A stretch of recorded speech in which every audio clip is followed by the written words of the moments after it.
Hey clowns, welcome to Crimelia Street. I'm Sam. And I'm Tori. And we are once again gathered here today. Sometime after the escape attempt in the courtroom, his prison cell was searched, and he mentioned that they can't convict a dead man in a letter to his brother. So they found that in the search of his cell. And then he also wrote in a separate document of at least 6 unnamed victims, but 3 identifiable as Samantha and the couriers. They also found a noose in his cell that was made by blankets. The ACC, where he was being held, was still not taking proper precautions with this prisoner, even after the escape and after finding evidence of him planning suicide. They were still letting him shave with disposable razors. One of the investigators that had been championing for stricter protections for Keyes to prevent suicide attempts was being taken off the case, which was Payne. Keyes was given shoes with laces again, and all other precautions fell to the wayside after he was taken off the case. The FBI ended up calling off the landfill search for the couriers after not finding their bodies. At this point, there was a lot of questions in the city where the FBI agents were searching through the landfills, and the FBI had been able to keep those jurisdictions to not say anything to the media or keep them from saying anything to the media. But at this point, they felt like they had to, the local jurisdictions. A Vermont media outlet named Keyes as the murderer of the couriers, and the FBI lost their bargaining chip to get more info, as not being in the media was the biggest thing that he wanted. Bell found a missing persons case to fit Israel's travels as he was coming back from the couriers. Lauren Spear was a 21-year-old sophomore at a university, and she had gone out for a night of drinking and wasn't seen again. This also made national media coverage because she was a white blonde. Keyes was driving through Indiana near the time where Lauren was last seen. They asked Keyes about it, and he laughed and said, "It'll be so hard for them to figure it out." And it's Wow. Is he messing with them? It's just so hard to tell. It's so fucking annoying, dude. Yeah. Keyes mentioned it was at least a couple years before going into the military that he could do it and get away with it. And we don't know what it is. 1996 or 97, his family moved to Oregon. There was a beach they went to. He mentioned these remote restrooms in these areas and said that he took someone there, but he didn't kill her. And these are those restrooms where it's just the hole, but there's a solid building around it. It's almost like a porta potty. Right, yeah. Those are not fun.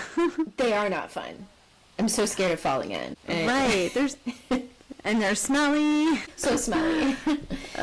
He mentioned that he had kits back then as well. He said he had grabbed the woman who was on an inner tube behind some of her friends. It's they were all floating down the river and she was kind of straggling at the back. And he grabbed her. He said it wasn't the first time he'd sexually assaulted someone, but it was the first time he'd taken it to that level. He also mentioned here that he'd taken someone before, which could have only been in Colville, which is where those 2 younger girls went missing from. Aww. He mentioned he'd had it all planned out. He was planning to dump her body into the tank below the toilet.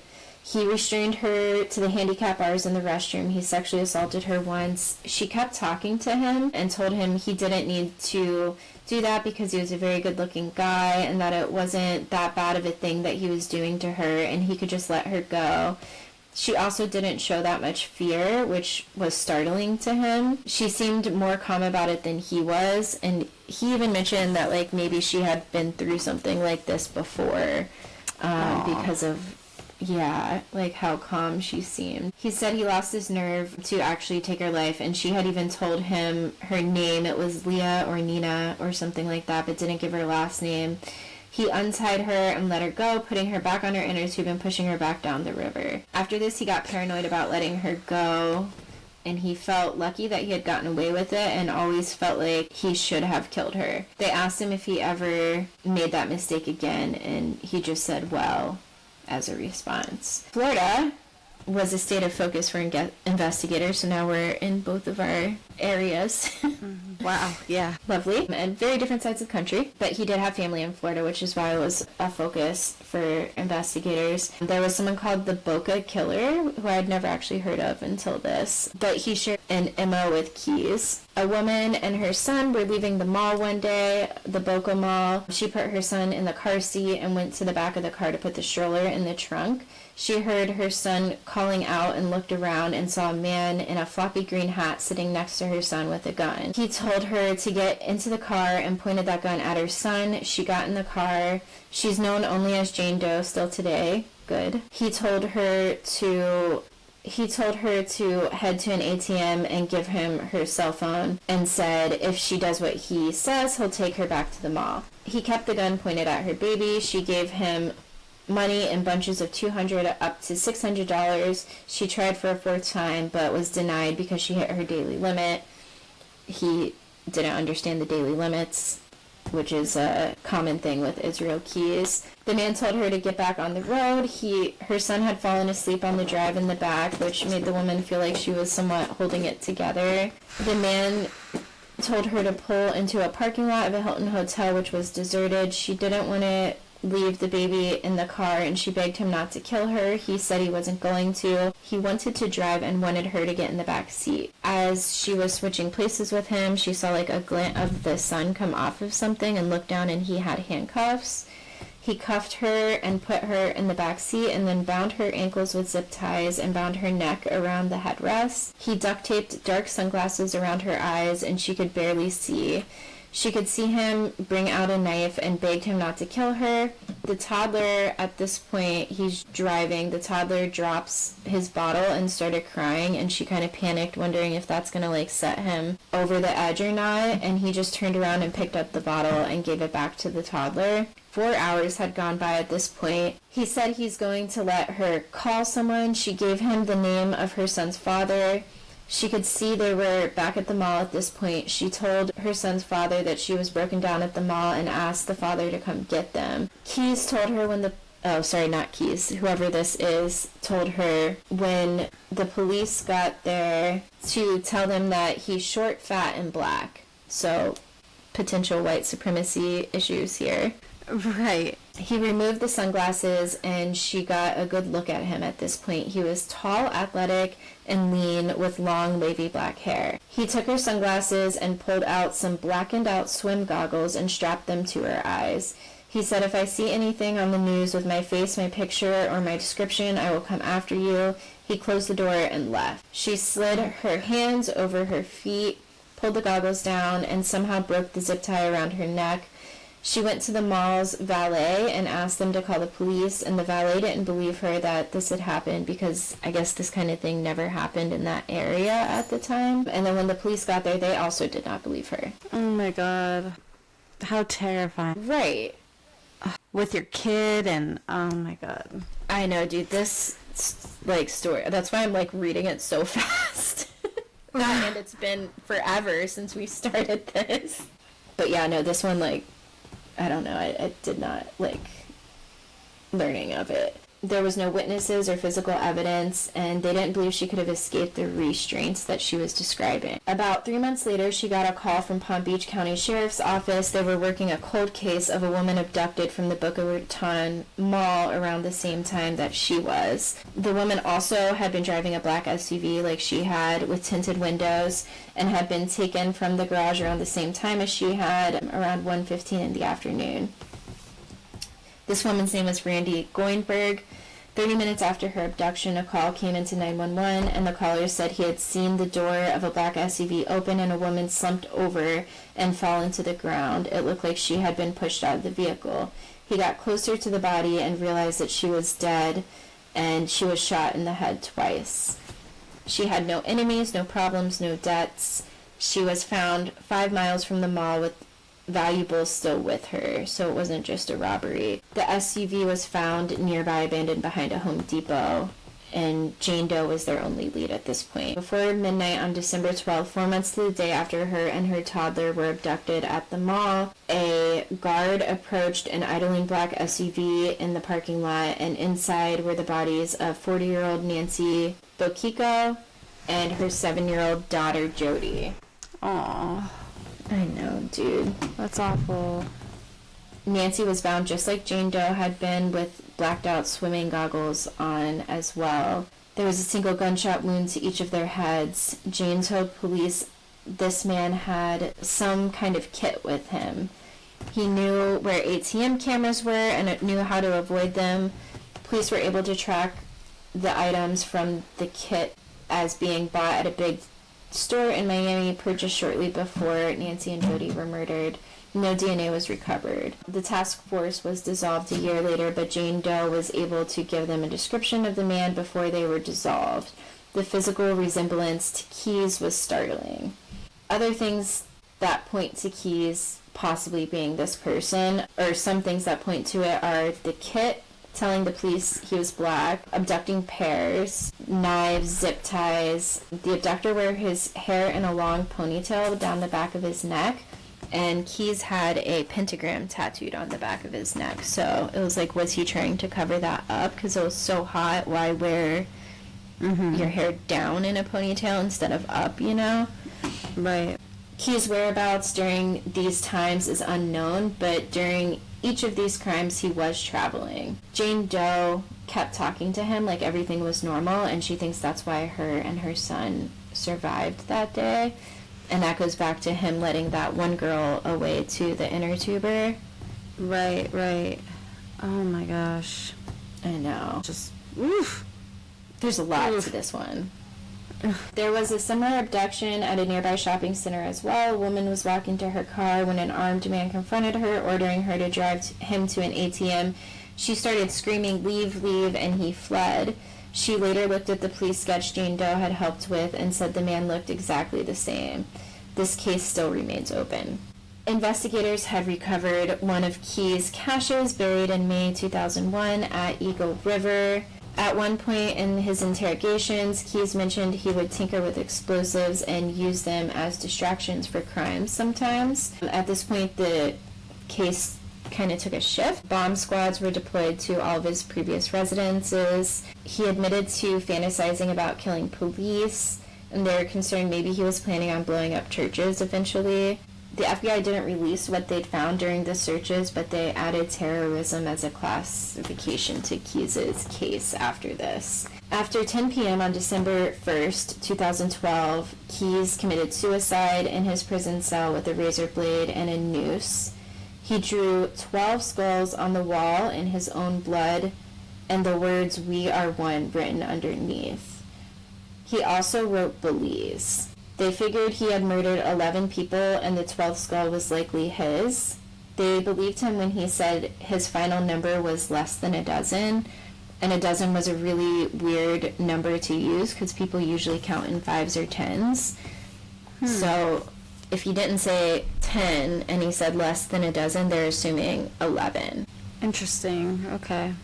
After the FBI went public about Keyes, now that he's passed away and they're not using that as a bargaining chip, people from all over the country mentioned sightings of Keyes. The FBI hasn't searched Crescent Lake yet, which is the lake that he said 4 people are in, and they tried to get authorization to search that and they were denied. And I think it goes like 800 feet in some areas. So Yeah.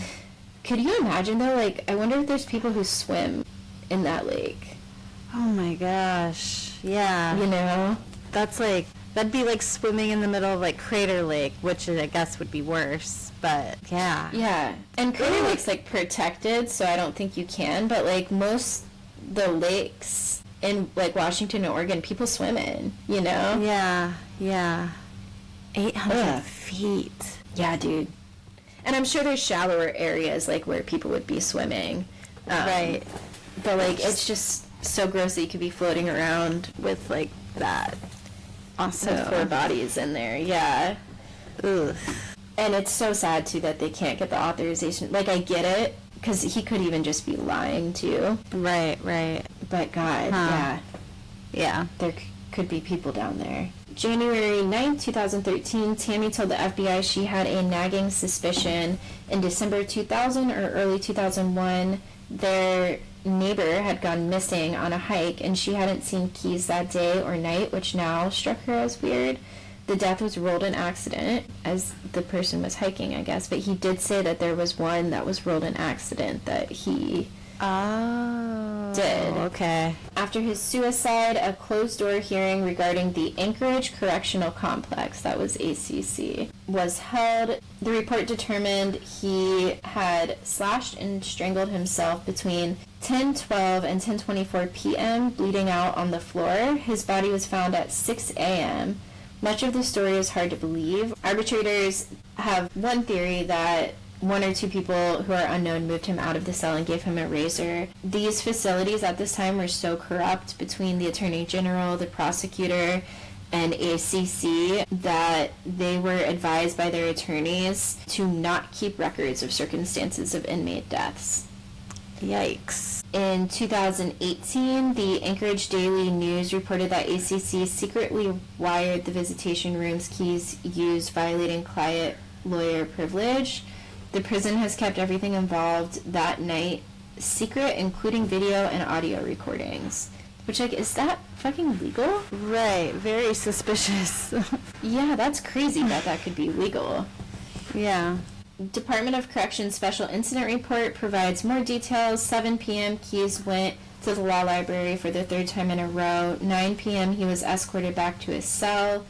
The guard that night said he did a security check and updated paperwork and was relieved twice for breaks.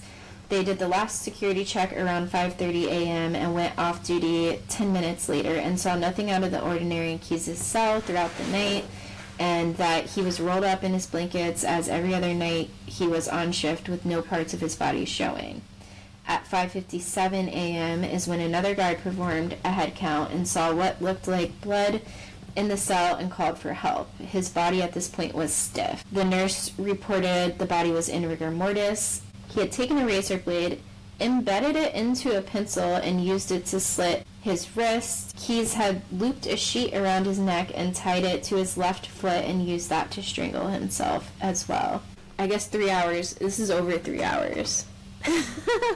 Which, we did it! You did it! That was a lot, dude. I will say... That is crazy. What a monster. Right? Oh my god. When I first, heard about this case, I stopped listening to true crime podcasts for, 2 months. It's like, okay. These are the ones that can make you real paranoid, just, Dude, yeah. Right, because it's just, we all, leave the mall, or, are walking to our car from the mall, right, for example, or whatever, You have to put the stroller in the trunk. Oh, my God. Yeah, it's... Have you seen, there's this, lady on TikTok who... Because, you see a lot of, not a lot, but how do I say this? People will post TikToks, it will usually be, white women, and they'll be I was almost human trafficked, or, at, Hobby Lobby, or something like that, and... I have seen some of those before. I didn't know it was a thing. I, have no... Well, pretty much, so this lady pretty much is no, you're not. You're just crying white women tears, there's no reason for you to be cautious, because this, you're not just going to get abducted, because 99.9 abductions are by people that the person knows, and blah blah blah blah blah. But honestly, I am always a vigilant, I'm sorry, even if it's just someone being a creeper, looking at you weird, yeah, I'm sorry, dude, I'm gonna be paranoid about that.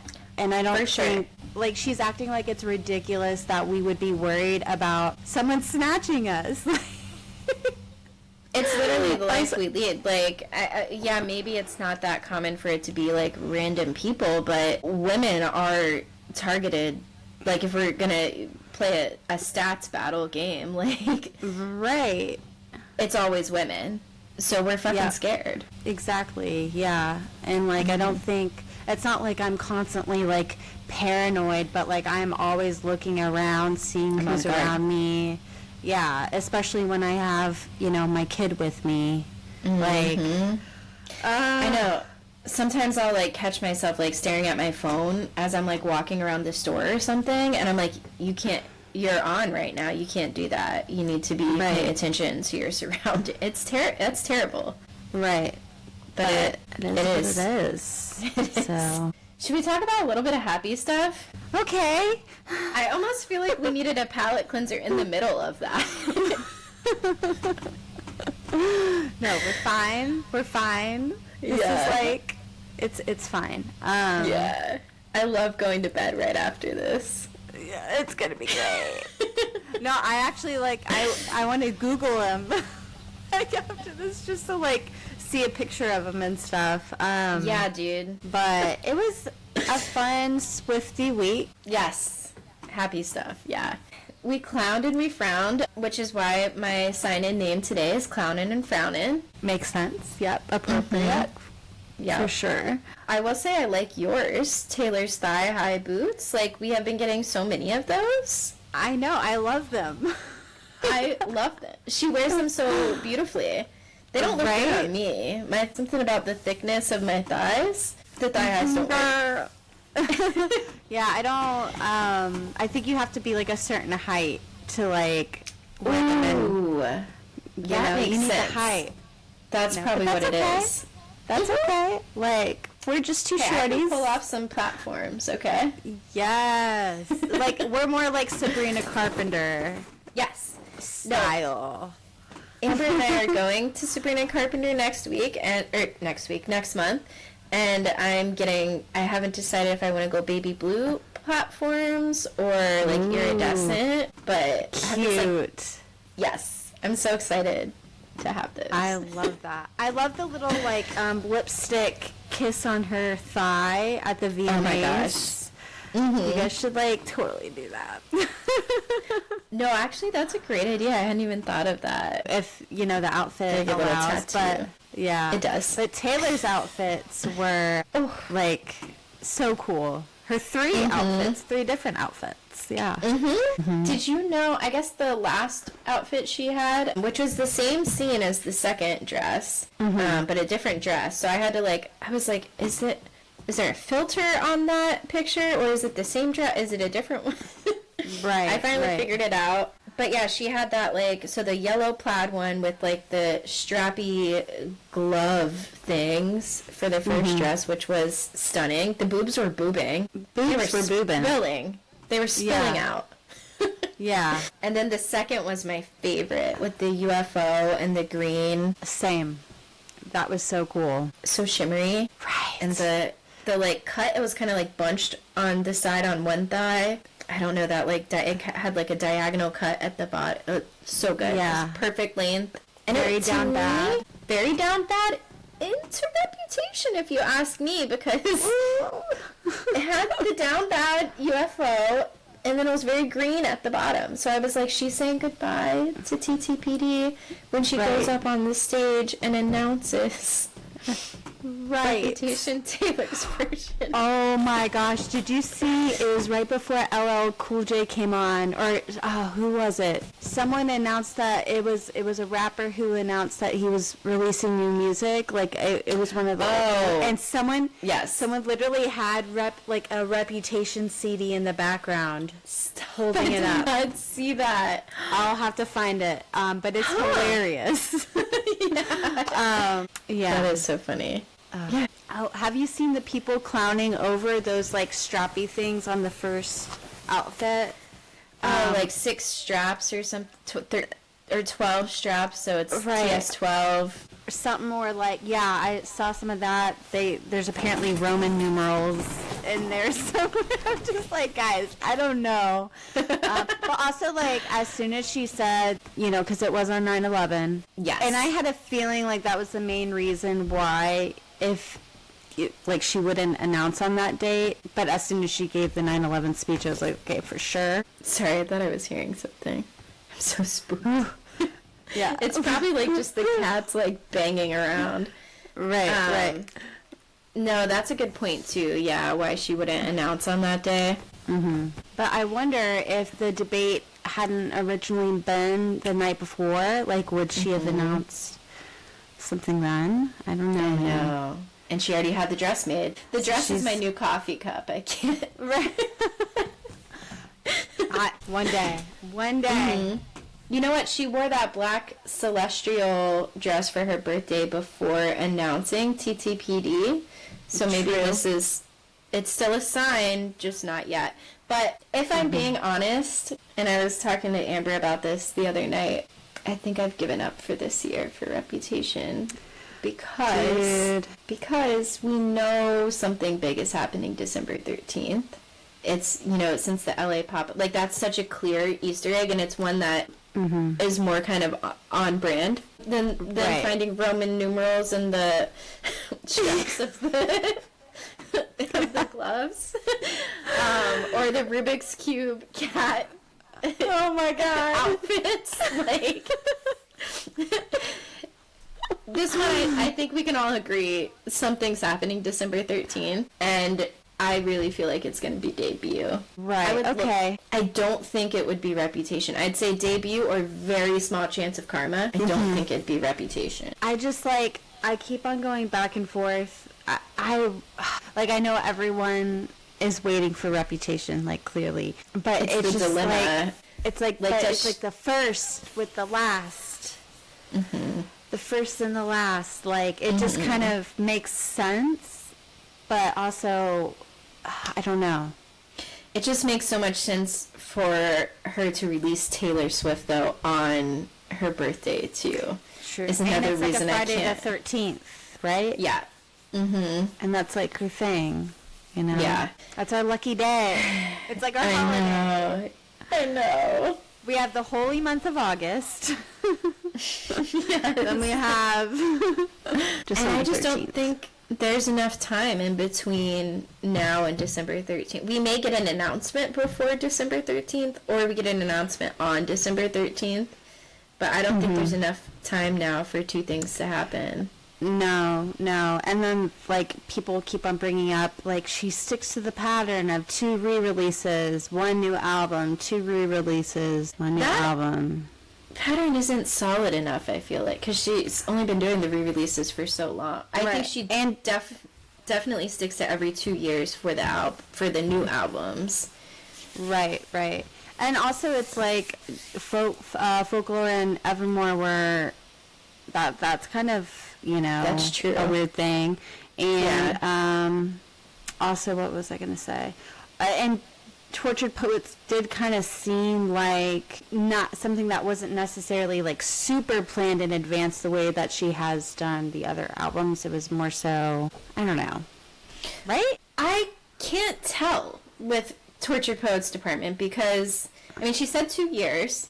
I think that they were planning to do Reputation and they switched. They said it was a red herring. I think they switched shit up last minute. Right. Remember the day of, like, the Grammys and, like, with the website and, dude, that was like a crazy day. That was crazy. Now, that was a wild Easter egg. The red herring, the 3-2-1 code, like, that's crazy. We were, like, all high in that moment, just, like, on the adrenaline, like, yeah. What's happening? The second she came in with the white dress, I was like, oh my god, is it just a new album? This doesn't line up. The math isn't math. The colors aren't coloring. Right. Not at all. Like, there's black on the gloves, but the whole fucking thing is white. Like a freaking albatross. Wow. What a day to be a Swiftie. I know. I'm just glad we were there to see it. And we need that high again. Yeah, we need it. Getting real itchy over here. Yeah, we're fiends. Oh my gosh. Yeah. Oh, I don't know if you saw, but Flavor Flav loves Taylor. Oh, yes. I shared that with you, right? I think so. I just know that he's been to her shows and he's like done the whole friendship bracelets thing, but... Well, what I'm referring to is in response to Donald Trump's I hate Taylor Swift. Flavor Flav made a post that just said it all caps, I love Taylor Swift with exclamation points. Amazing. And then Someone commented and said, "Oh, just pandering to the Swifties. That's pretty pathetically hilarious." And he's like, "You must be new here. Allow me to reintroduce myself. They call me King Swiftie." Oh my But gosh. he's always been a Swiftie. Right, exactly. So what? Mm-hmm. But I love that he, like, had that kind of counter tweet. Yeah, that's pretty amazing. Yeah, the endorsement was a pretty crazy moment as well. So that was awesome. Yeah. It was funny because it's like, I was like, why hasn't she done it yet? Mm-hmm. And then I realized because she's a mastermind, she was waiting for the right time. Yep. And boy, like, did she choose the right moment, I would think. I think when she did the Biden-Harris cookies, I think it was in October. It was right before the election. So people are saying, okay, is she being strategic like that way to wait a bit? But yeah, right after the debate was the perfect moment. Totally agree. It was just wonderful. And actually, remember the Swifties for Harris? Yes. Like we were on that like Zoom call. That was so cool to see, and oh my god! And all that money got raised on that call too. That was really cool. For sure. And I think I saw like it was 400,000 people followed that link that she posted to register to vote that night. Dude, it's like that is influence. That's some power there. Yeah, that's pretty cool. So. that's really cool. Everyone can do their own research and choose the candidate that is best for them. Signed, childless cat lady. Like, Right, like, yeah, that was great. For sure. Send us an email at crimeliast@gmail.com. Follow us on TikTok at crimeliastpodcast.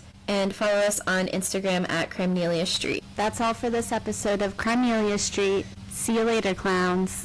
Bye, clowns. Cool.